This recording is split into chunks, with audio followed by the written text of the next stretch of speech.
Assalamualaikum warahmatullahi wabarakatuh. Salam sejahtera untuk kita semua. Izinkan saya untuk memperkenalkan diri. Nama saya Mursal Aziz. Saya bekerja di SMA Negeri 2 Pangkal Pinang dan saya mengajar mata pelajaran Bahasa Indonesia. Aduh, bagaimana cara menghidupkan komputer ini ya?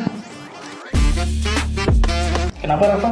Enggak Pak, ini kan Rafa mau mencoba menghidupkan komputer. Namun karena Rafa di rumah menggunakan laptop, Rafa tidak tahu cara menghidupkannya Pak. Jadi gimana ya? Oke, untuk menghidupkan komputer ini, itu ada tahapan-tahapannya, Rafa. Kalau dalam pelajaran bahasa Indonesia, itu masuk ke dalam teks prosedur. Jadi, tujuan teks prosedur untuk peserta didik itu pertama, untuk memberikan informasi kepada peserta didik agar bisa mengikuti aktivitas yang ingin dilakukannya. Kedua, untuk mengembangkan literasinya. Dan ketiga, untuk berpikir kritis kepada peserta didik. Mari kita belajar teks prosedur. Baiklah, hari ini kita akan belajar teks prosedur. Teks prosedur ini materi di kelas 11 mata pelajaran Bahasa Indonesia. Dalam Kamus Besar Bahasa Indonesia atau disingkat dengan KBBI, bahwa teks prosedur itu adalah suatu proses kegiatan untuk menyelesaikan suatu kegiatan. Jadi, dapat disimpulkan bahwa teks prosedur ini adalah suatu kegiatan atau aktivitas untuk menyelesaikan suatu tujuan agar pembaca bisa mengikuti aturan sesuai dengan pedomannya. Lalu, di dalam teks prosedur ini mempunyai dua sifat. Yang pertama, bersifat imperatif. Kedua, bersifat universal. Bersifat imperatif itu bersifat perintah atau membujuk atau mempengaruhi orang lain. Kedua, bersifat universal. Universal ini semua orang bisa mengikuti arahannya. Adapun tujuan dalam teks prosedur ini yaitu agar pembaca bisa mengikuti arahan atau penunjuk menggunakan metode secara detail. Lalu di dalam teks prosedur ini mempunyai struktur. Yang pertama ada judul, kedua ada kata pengantar, ketiga ada tujuan, keempat ada alat dan bahan, kelima ada langkah-langkah, keenam ada penutup.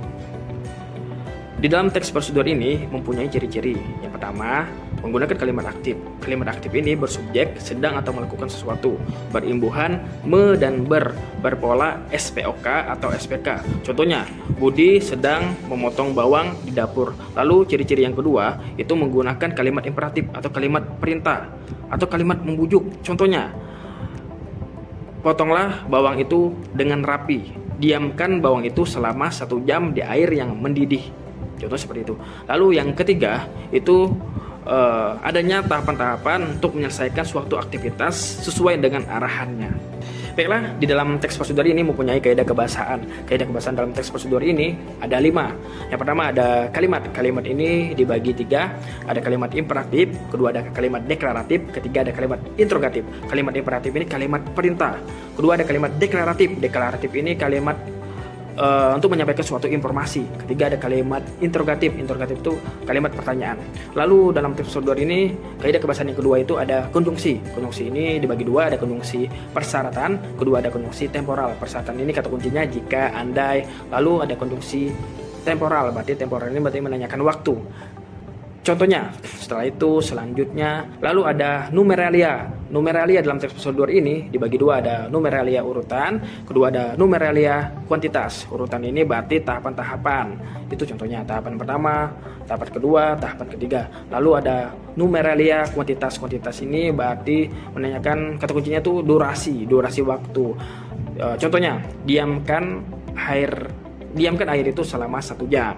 Lalu ada pronomina. Pronomina ini ada 2. Ada pronomina petunjuk, kedua ada pronomina personal.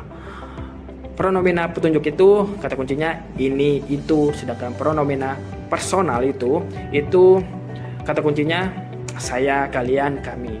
Lalu ada verba. Verba ini dibagi 2. Ada verba material, kedua ada verba tingkah laku. Verba material ini suatu tindakan untuk melakukan sesuatu yang terlihat. Contohnya memasak, memotong, melakukan sesuatu sesuatu aktivitas yang terlihat.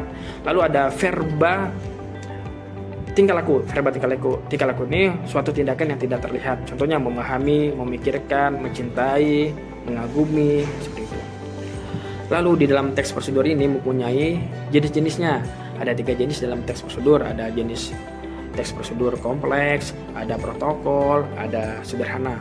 Kompleks ini tahapan-tahapannya itu banyak, lebih dari 4 tahapan, dan tahapan-tahapannya itu tidak boleh diganggu gugat.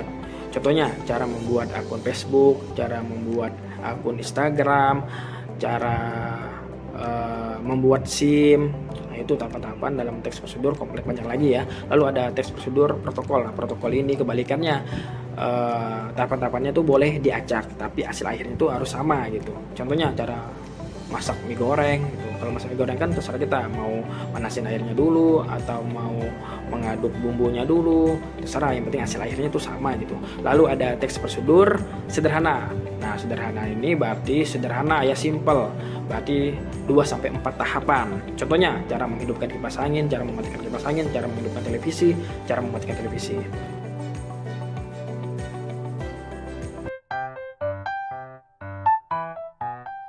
Baiklah, jadi manfaat dalam teks prosedur ini terhadap peserta didik itu agar peserta didik bisa mengikuti aktivitas sesuai yang ingin diharapkannya. Bagaimana Rafa? Sudah bisa menghidupkan komputernya?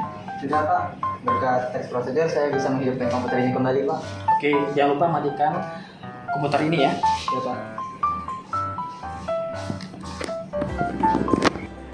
Baiklah, sekian dari saya. Terima kasih atas perhatiannya. Wassalamualaikum warahmatullahi wabarakatuh.